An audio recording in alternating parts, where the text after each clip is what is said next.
Gatsby here in Banlist season. And once again, instead of the seasonal 70 card wishlist posting, today we have something a bit different. An OCG player named Sunny recently posted a Banlist discussion video talking about the July 2024 OCG Banlist. I thought this would be a good opportunity to interview him because this is the first list we've had since the arrival of Perulia, which left a lot of people expecting Maxi to finally be addressed in the OCG. So Sunny, go ahead and let them know who you are. Hey, I'm Sunny. It's just a translation of my Chinese name. I have a small channel where I mostly post about retro Yu-Gi-Oh! But I've recently been branching out to current with OCG videos.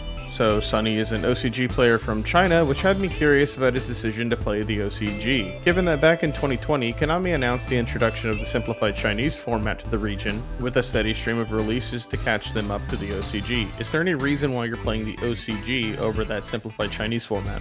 I play the OCG mainly because it's the new format played where I live. I live in China right now. We have another format, like simplified Chinese format, but it's a lot less popular. I would say there's maybe 3 OCG format tournaments for every 1 simplified Chinese. Also, Chinese format is a bit weird because they have a lot of cards to catch up, so they printed a lot of cards very fast, and the format also changes a lot.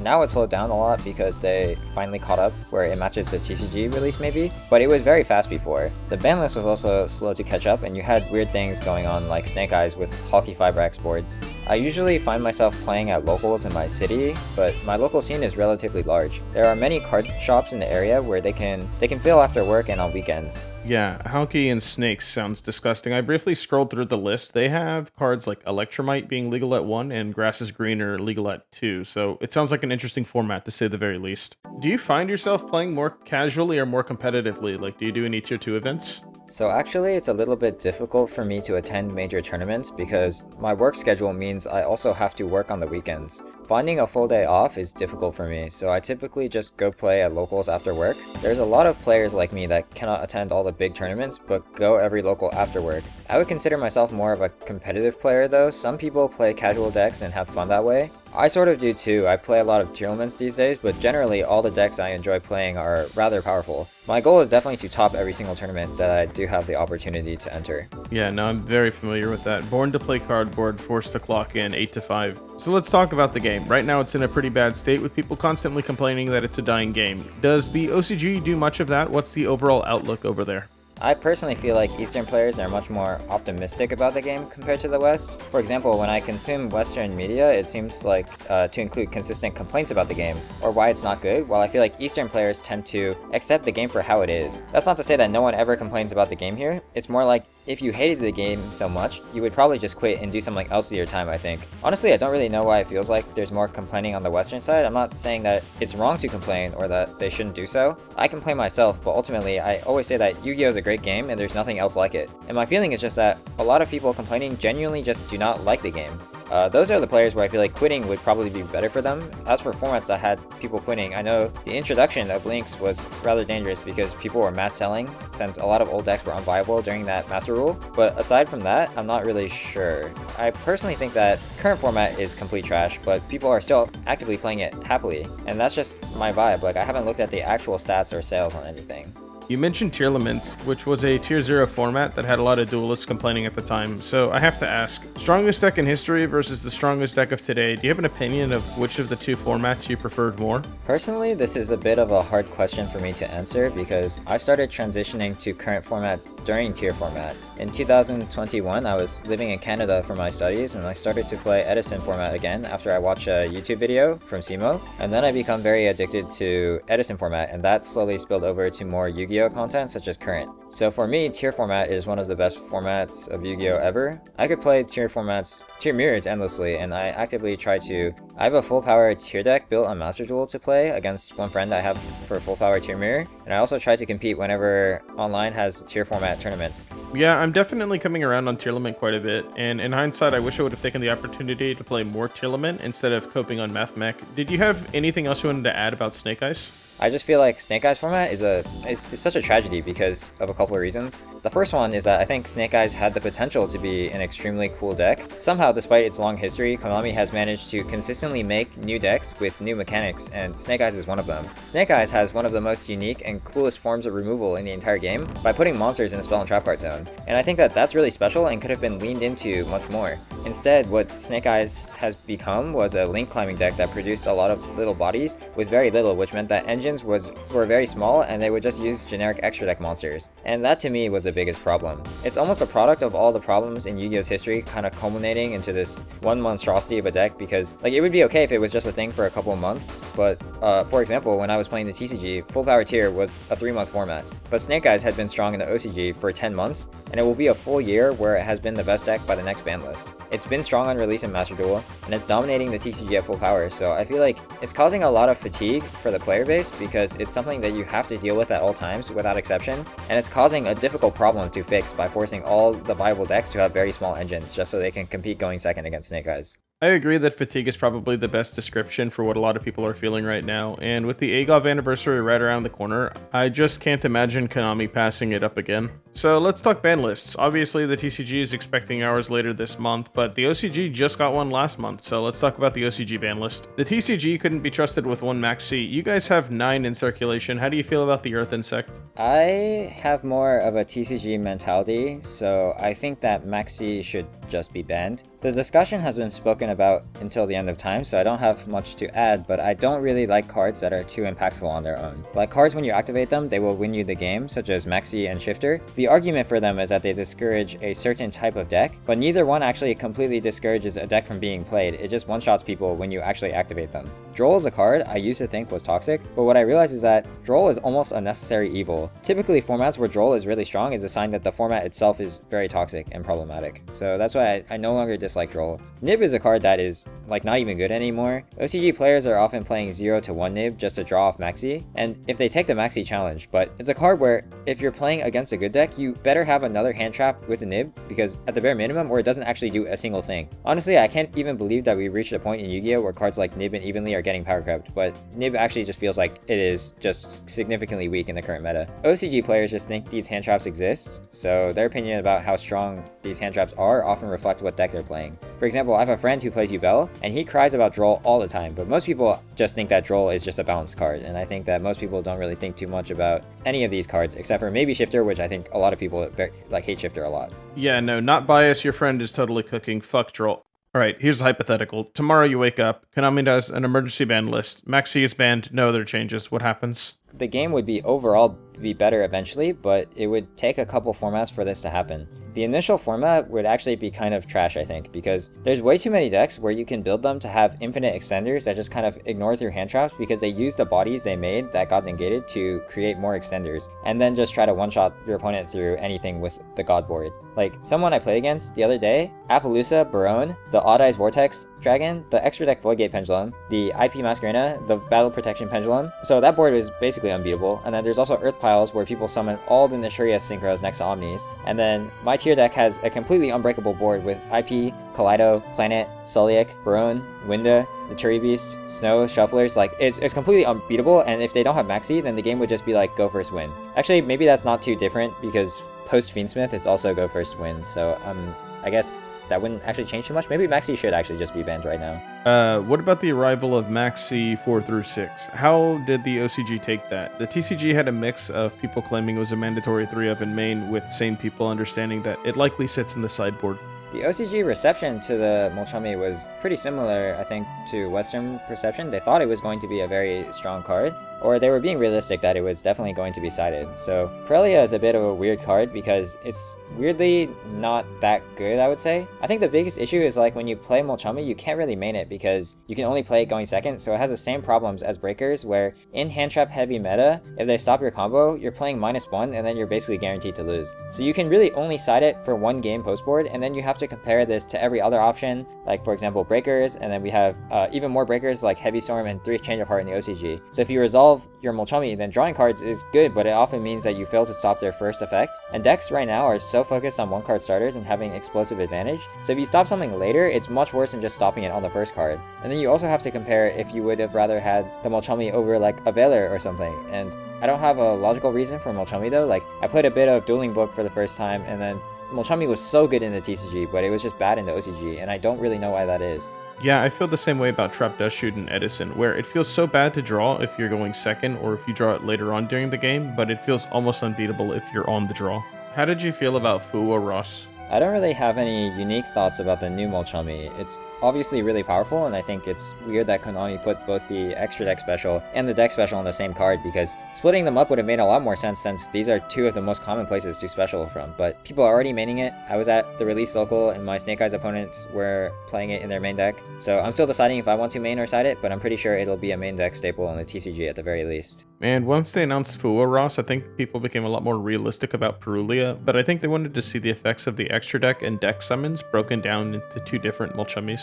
But realistically though, whichever Mulchummy was going to have the extra deck covered, it was always going to end up being top dog. At the moment though, Maxi is still not banned despite Perulia being around, and now with Fuwa Ross, maybe something happens on the next list, but do you think Maxi is actually on its way out? I just think Maxi gets banned when all the Mulchummies come out. So there's a meme I read on a Chinese forum, like when 5 Mulchummies are released and everyone realizes the only missing attribute is the Earth attribute. And people are on the Mulchummy Maxi theory right now, where they get to use 5 Mulchummies to assemble the Maxi Exodia, and then they will ban Maxi. How do you think OCG players feel about the ban list in general? With TCG players, when there are things in the format that are just miserable to play against not getting banned, people get really frustrated. Do OCG players have a similar reaction, or is it different? I don't think people have that strong opinions about the ban list here compared to the West. I think there is much more apathy, maybe that's not the right word, but people accept the state of reality much more over here, and I feel like because in the TCG people are much more used to complaining when they don't like something. I do that too, it's a habit I also have, but here when something insane happens, people don't really ask for a ban. They think about how they should beat it more often.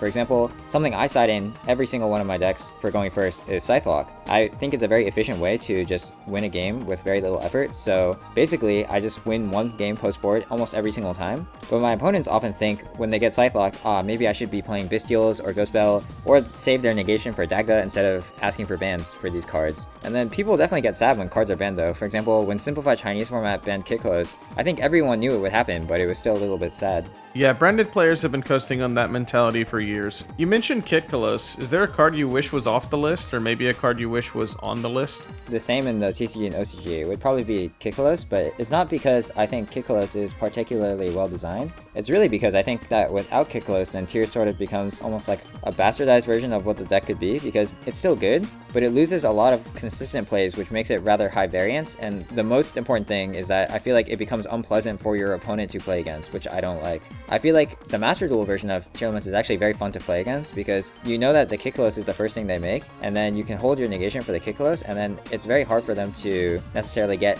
a ton of mills that cause some random things to happen that would be unpleasant for you. As for which card should be banned, I mean, aside from Maxi, I think that the card I want banned the most is probably Called By. But that's a bit controversial one maybe, because I think that, well, I personally think that Called By is one of the worst designed cards in the history of Yu-Gi-Oh! My understanding of hand traps, which could be wrong of course, is that Konami saw that the game was getting faster and going first was becoming strong, so they made hand traps to give defense to the player that's going second from ridiculous things from happening. And that's why they printed Effect Veiler right after Infernity, Frog FTK, and Saber format. It's why Maxi came out during Samurai format, and why they kept printing more and more hand traps. Call By basically just enables a person going first to just completely ignore a full hand trap that isn't neighbor imperm of course, which creates this really toxic dynamic in my opinion, where it lets combo decks basically just ignore you. Like pretty much nothing about Call By I actually like. There's 2 Call By in the OCG because of Maxi. And regardless of how you feel about Maxi, I feel like Maxi doesn't do its intended purpose because of Call By. Like if Call By were banned, I think that Maxi could actually check some combo decks, because there would be 4 outs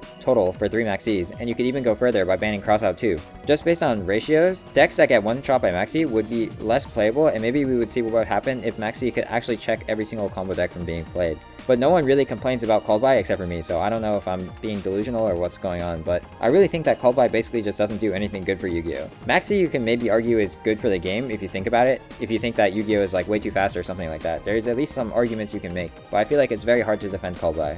Called By is an interesting choice, and I'm glad you mentioned Crossout as well. In the TCG, I see a lot of complaints about Called By, because in some ways it feels worse when it's at 1, because then if you get hit by Called By, you're just left with, yeah, I guess I got hit by the 1 of. But ironically enough, I actually like seeing Called By being played, specifically when it's being used to interact with cards that aren't just hand traps. However, I definitely hear less about Crossout despite it providing the same function and in mirrors being a larger potential threat. You mentioned Master Duel. Do you play any Master Duel? Do you play any Duel Links? I don't play any Duel Links at all. I guess Edison and other retro formats are my outlet for slower paced Yu-Gi-Oh! My favorite retro formats are Edison, Hat, and Perfect Circle. I've also played a bit of Speed Duel, which I guess is similar to Duel Links for a couple formats, but I didn't really like Speed Duel in my opinion. I do, however, play Master Duel. I started playing, I think, either right before Branded came out or when Branded came out, and then whatever decks were out during Power of the Elements, I started learning with heroes. So some of my best friends in my personal life tried to learn Yu-Gi-Oh! Through Master Duel, just because they know I love it so much, and I think it's a really great tool to teach people the game. It's also the only format with Kikkalos right now. Even simplified Chinese Banlist has banned Kikkalos, while the tier deck has no Ishizu monsters, and Snake Eyes also has Healthy Fiber Axe. So I feel like the simplified Chinese Banlist is a bit questionable at the moment. I'll circle back on alt format discussions, but do Chinese players have an opinion on the Master Duel ban list, given that at this point it's a product of its own design? Honestly, Chinese players who go to my locals don't really play much Master Duel. I've asked them before. I know some people who play Master Duel, but they're actually more casual players who are my coworkers at my actual work or whatever. So I don't really know how they feel about the split ban list, because people who go to tournaments often don't play Master Duel in my experience. In terms of the Master Duel ban list, are there cards that you wish were banned or not banned? Sort of. I think that there's some things that are unbanned in Master Duel where I think they probably should be banned. For example, Sprite Elf isn't played in that many decks, but whenever I see a Sprite Elf in Master Duel, I really want that card banned. I have more strict ban list philosophy though, so I tend to want more things banned than things unbanned. There are some cards where Master Duel makes me think that they aren't that evil as I remember, like Colossus or a Rise Heart, but generally I think I would rather have everything I feel negatively about banned. But that's just my personal philosophy. I guess I'm more of a TCG player at heart. Yeah, I don't really think I can get behind a Rise Heart. I really love the Kashtiras, but geez, what an unfun card, and I definitely understand Elf. That card never ceases to surprise me with how good it is. So you mentioned alt formats. Do you have a favorite? Actually, to this day, despite playing thousands of Edison hours, I still consider Edison to be the peak of Yu-Gi-Oh! I would like to play it more if my time zone weren't so bad for playing Edison. There's just never been a time in Yu-Gi-Oh! Aside from Edison where I felt like the format was so serendipitous. Because something that some people complain about is that Blackwing is one of the best decks, but a product of Blackwing being the best deck is that decks that play Floodgates, such as Stun, are very inefficient because they don't get pluses from Floodgates, so that means that they trade negatively into popular decks with fast pressure and removal like Blackwings. Removal in general in Edison is very strong, which means that as long as you don't get bursted randomly from a push turn, you can reasonably come back just by trading resources, which naturally creates a back and forth. I also think that Blackwings are a deck that you can increase your win rate against them significantly by learning how to play against them, because there's unique differences in how you play based on tempo or based on where your back row reads are. I think that you can increase your win rate a lot against Blackwings, or the Blackwing player has to be relatively good to beat you at some point, unless they have Black Whirlwind. This is the one exception where they might just be beating you if you have no Black Whirlwind out. I do think that Edison has started to reach the point of getting rather low in innovation. Beyond the 10 to 15 decks right now that are playable, I don't think there's much more to be discovered. Like, even within these 10 to 15 decks, it's clear that some are much more better than others, but I still consider it the best retro format despite this. Is Edison a popular format in that region? Alternate formats in China specifically are non-existent. China has always had players, but they didn't get official card support until 2020. There were players before, but the game really got popular recently. I know that Korea started to play Edison recently, and they had a Tengu format scene before, but I'm not too well versed in other countries such as Japan or Southeast Asian countries. Yeah, I had no idea that Koreans were really into Tengu plant. I was completely unaware of that. Do you have a favorite Edison deck? My favorite Edison deck is Hero Frog. I was one of the first people to play Hero Frog in a tournament, and there was a good year-long period from like the entirety of 2022 where I was basically the only one playing the deck. I could say that I was ahead of the meta and thought the deck was just very powerful, but really, I wasn't thinking about any of that stuff. It's really just that Frogs and Heroes were my two favorite archetypes, and I really wanted to play it over everything else, regardless of if it was actually the best deck.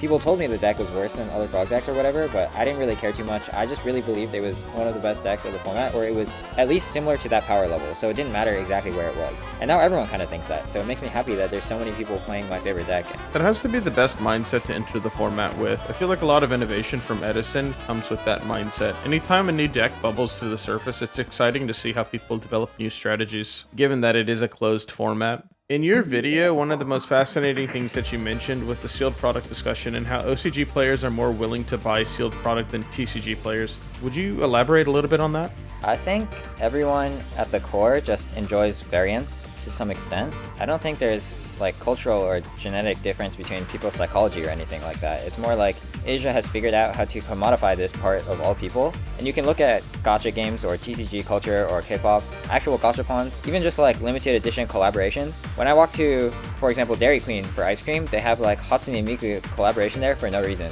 In Canada, I've never seen gachapon before, but in Japan, they're everywhere, and in China, we have vending machines for toys and molds, like figurines and merchandise for various media. So people are just used to buying random items from franchises they enjoy in Asia. It's not really gambling. That wasn't a fair comparison I made before. I misspoke in my video because no matter what the result is, you will always get an item from the franchise you love, even if it's not the exact one you want. It's not like gambling where you can lose money and walk away with nothing, or even less than you had before.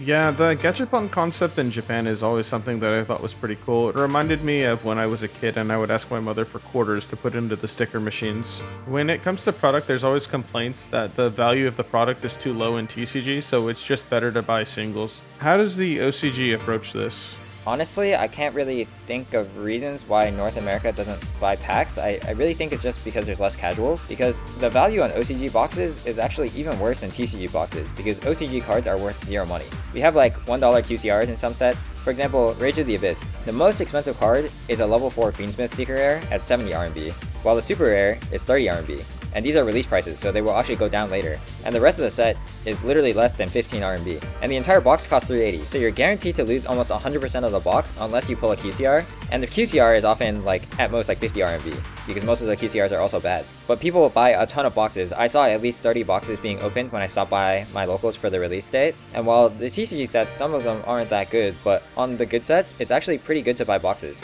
Like for example, Darkwing Blast on release was literally an infinite money glitch. You could just sell your Bestials and Secrets or Fenrir, and then you get all your money back. I can't even think of an OCG set where it was actually financially a good idea to buy a box. Darkwing Blast was absolutely filthy on resale, and I'm just gonna say it, I can't wait for the Agoth prints later this year, one of the most profitable sets I ever pulled from, hands down. I do think a large portion of it is the multiple rarity prints, and after the rarity collection, you would think Konami would know better by now. Going back to OCG products though, how do you feel about them overall? OCG products are definitely better in a lot of ways than the TCG. We have nice reprint set to make your pet decks all in QCR, for example, but I think a unique benefit I have is that I live in China. China only recently started getting cards a couple of years ago, so they had to print a ton of cards in a very short amount of time to catch up to the rest of the OCG, and as a result, they have original sets and rarities. For example, Tearlaman's Merly only had a Starlight rarity in Chinese language because in the equivalent of Power of the Elements, they have to rarity bump it. The best thing about the OCG isn't that the actual sets, in my opinion, though. We have more sets for higher rarities, which is good, but I think the most unique thing about the OCG is that their accessories are much more varied and unique. For example, just among playmats, well, the TCG has playmats too when you top the big events, but the OCG has so many different ways to get nice mats. For example, there are ranking duel mats, or dual set playmats, or the Yu-Gi-Oh! Day playmats, and then the tournament playmats of course too, but there's also limited edition sleeves for the same events, and you can buy sleeves and a playmat for your pet deck, and that helps show your love for an archetype, which I think is something I wish the TCG just imported over. Sometimes it's a little bit annoying for me because I have very small hands, so it's very difficult for me to shuffle bigger card sleeves. So I don't really like using oversleeves, but in Asia almost everyone likes to use art sleeve plus an oversleeve. The function of TCG sleeves, I would say, is much better, and there's never been a better card sleeve than the Ultimate Guard Katanas, which I can't even buy in my country very easily. But OCG has so many art sleeve choices, which I think is very special. The variety is completely unreal. Were you able to pick up any of the tactical tri-decks? It's a bit more difficult for me to say because the tactical tri-decks were actually a bit more expensive in China than Japan. I think they were supposed to be like 800 yen or something in Japan, but it was selling for 100 RMB, and some locals were selling it for 140 RMB even. So value-wise, it wasn't as good, but people genuinely thought that they were good products. I have seen people enter locals after buying just a twin deck before. So since that has happened, I'm guessing it was very well received. I can't even think of another product where it was that efficient for new players. Structure decks in the TCG have definitely been getting better, but you usually have to buy 3 of them, and even still, I don't think it's nearly as good as the tactical tri set. You mentioned a lot of specialty products in the OCG. Are there other card game products that are popular to use? It's just something you observe when you go to events. The shops in the area support multiple different types of games, and you'll see people using merchandise from other games all the time. Y-Shore's SP Field Centers are very popular, as are their playmats. And then One Piece, Vanguard, and Pokemon, you just see people who are clearly fans and own the cards from other games. Whether they actually play those games frequently, I can't be 100% positive, but I know for a fact that some of my close friends at least play both Pokemon and Y-Shorts in addition to Yu-Gi-Oh! Are there other card games that you play? I used to briefly play some other card games as well. In 2012, I played Vanguard, except I can't remember much about that game at all, and I still have my Bermuda Triangle deck from back then, but I don't even remember all the rules specifically for that game. It's been so long. And then, right when I moved from China to North America in 2015, I was playing Pokemon. I played Plasma Lugia at the time and then switched to Night March. And then I played that pretty much up until Team Up came out, and then I sort of graduated high school, so I lost interest in card games. Lastly, I tried out Magic and One Piece, and I thought that they were cool, but I only played a bit of Casual Commander and I didn't really like it. But I thought One Piece was a really good game when I was playing, and it's definitely my second favorite card game after Yu-Gi-Oh! If I had less work hours, I'd probably play that game more seriously. That's just about everything I wanted to cover in this video. Before we close out, do you have anything else you'd like to add?